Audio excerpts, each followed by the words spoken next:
I would say a lot of the time it's luck, but anything that's in your control as far as like the gym, it's a body business, so I would say like you can get to the best shape possible, learn from everyone that you can, anyone that has more experience around you, go and ask questions. But then if it's Tessa, like from like a mental perspective, emotional perspective, I'd probably be like, if it's something that you love, just stick with it, because there's going to be a lot of highs, there's going to be a lot of lows, there's going to be a lot of in-betweens, and you're going to have to just have the mental strength to power through each and every one of those moments. But when you have those high highs, keep your feet on the ground, and when you have those low lows, like, look up to God. Have a thick skin. Yeah. Definitely need that for the rest of us. Thank you so much, Tessa. Whoa! Wait, she's trying to cut you off? Was that real? No. Don't do that. Don't get crazy. I get it. He's talking crazy stuff. Oh, you can't do that to me because I love Mexico City. When I'm like out of like, I can't say anything in Mexico. Oh, because Guadalajara is fire. They've got like banda in the crowd. It's insane. And tacos out here. Okay, maybe it has to be in the United States. Okay. Shoot. How about, you know what, Texas? My family has a lot of history there. The fans are always awesome. There's a lot of great up-and-coming independent talents there. I love Texas. But if you're saying city, maybe Charlotte, because I'm from Charlotte, North Carolina. So, Charlotte girl. Awesome.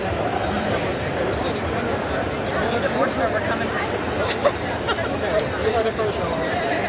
Thank you so much, Tessa. No, This thank is you. Glam Wrestling Hard Chick, and this is Bye-bye. So that was our interview with the beautiful, talented second generation wrestler, Tessa Blanchard. So again, we had some technical difficulties, friggin' modern technology. And you can hear a lot of what she's saying, but you couldn't hear the questions that my husband and I, NY Backyard Legend, had asked her. So the question that I asked her was basically, what advice would you have to give to aspiring wrestlers trying to get into the wrestling business? So I'm not gonna, give her answer word for word verbatim, because you could hear her pretty much. But basically, one of the first things she said was getting in the best shape of your life, because as you know, wrestling is a very physical sport. As in most sports, it's physical, but you're taking lots of bumps. You need good cardio, because when you're running those ropes, you can't be, cardiovascular wise out of shape. So that was one of the advice she gave, to get into the best shape of your life, but also mentally, because being in the wrestling business can play a lot on your mental, because you will experience highs and lows. There's not going to always be highs, as she said. So, she spoke about, basically, she said, keeping your feet on the ground.